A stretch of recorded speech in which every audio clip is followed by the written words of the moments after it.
Hi guys, welcome to உருட்டு channel. இன்றைக்கி நம்மளுடைய சேனலில் ரொம்ப டிஃப்ரெண்ட்டாக ரொம்ப டேஸ்டியான ஒரு ரெசிபி எல்லாத்துக்குமே ரொம்பவே பிடிக்கும். நம்மளுடைய வேலையும் கொஞ்சம் ஈஸியாக இருக்கிற மாதிரி இருக்கும். வாங்க இது எப்படி பண்ணலாங்கிறத பார்த்துடலாம்.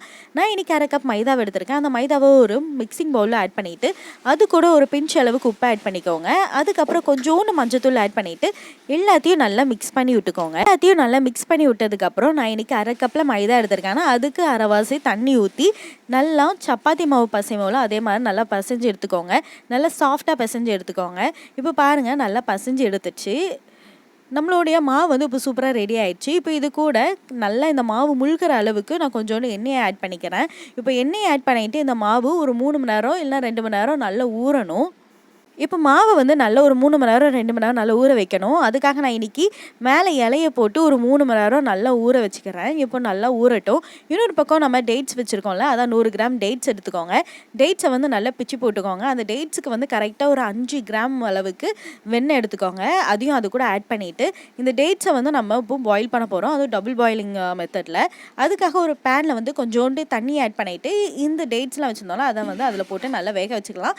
அப்படி இல்லைன்னா ஸ்டாண்ட் வச்சு நம்ம வேக வச்சுக்கலாம். நான் இன்றைக்கி ஸ்டாண்ட் வச்சு டேட்ஸ் வச்சு அது கூட நான் பட்டரையும் நல்லா வேக வச்சுக்கிறேன். இப்போ டேட்ஸும் பட்டரும் சேர்ந்தது அப்படின்னா அந்த ஃப்ளேவர் வந்து ரொம்பவே நல்லாயிருக்கும். இது நல்லா வேகட்டும். வெந்ததுக்கப்புறம் பாருங்கள், பட்டர் எல்லாமே மெல்ட் ஆகிட்டு அந்த டேட்ஸும் நல்லா வெந்துருச்சு. இந்த ரெண்டோட காம்பினேஷன் வந்து ரொம்ப சூப்பராக இருக்கும். இப்போ இதை மிக்ஸி ஜாரில் போட்டு நல்லா பேஸ்ட் பண்ணி எடுத்துக்கோங்க. பாருங்கள், நம்மளோட டேட்ஸ் நல்லா பேஸ்ட் ஆகிடுச்சு. இப்போ வந்து நம்ம நார்மலாக போலி உருட்டுவோம்ல, அதே மாதிரி உருட்டிட வேண்டியதான். இப்போ நம்மளுடைய மாவும் நம்மளுக்கு நல்லா சாஃப்டாக ரெடி ஆகிடுச்சு. இப்போது நடுவில் அந்த பூர்ணத்துக்கு பதிலாக நம்ம டேட்ஸ் இருக்குல்ல, அதையும் வச்சு நல்லா உருட்டி எடுத்துக்கோங்க. நான் கையிலே நல்லா தட்டி தட்டி எடுத்துக்கிறேன். இதே மாதிரி கையிலே நல்லா தட்டிக்கோங்க. அப்படி இல்லை அப்படின்னா நம்மளுக்கு சப்பாத்தி உருட்டுவோம்ல அந்த கட்டை, அதை வச்சு கூட நம்ம உருட்டி எடுத்துக்கலாம். ஏற்கனவே நம்மளுடைய சேனலில் வந்து டேட்ஸ் வச்சு இதே மாதிரி ஒரு பரோட்டா ரெசிபி மாதிரி ஒன்று போட்டிருந்தேன். அது வந்து நான் மேலே கார்டில் கொடுக்கேன். ப்ளீஸ் அதை செக் பண்ணி பாருங்கள். கீழே டிஸ்கிரிப்ஷன்லேயும் அதெல்லாம் நான் லிங்க் கொடுக்கேன். அதுவும் டேஸ்ட்டு ரொம்பவே சூப்பராக இருக்கும். டேட்ஸ் வந்து நம்மளுக்கு ரொம்ப ஹெல்த்தி. ஆனால் அதை வந்து வெறுமனையாக சாப்பிட்றதுக்கு வந்து நிறைய பிள்ளைங்களுக்கு பிடிக்காது. நீங்கள் இதே மாதிரி செஞ்சு கொடுத்தீங்க அப்படின்னா ரொம்ப டேஸ்டியாக இருக்கும். கொஞ்சம் டிஃப்ரெண்ட்டாகவும் இருக்கும். நம்மளும் போலிக்கு வந்து ஒரே மாதிரி பூரண உலக்க வச்சு சாப்பிட்டு நம்மளுக்கும் சலிச்சிருக்கும். இதே மாதிரி நம்ம டிஃப்ரெண்ட்டாக ட்ரை பண்ணி பார்க்கலாமே. டேஸ்ட்டு ரொம்ப நல்லாவும் இருக்கும்.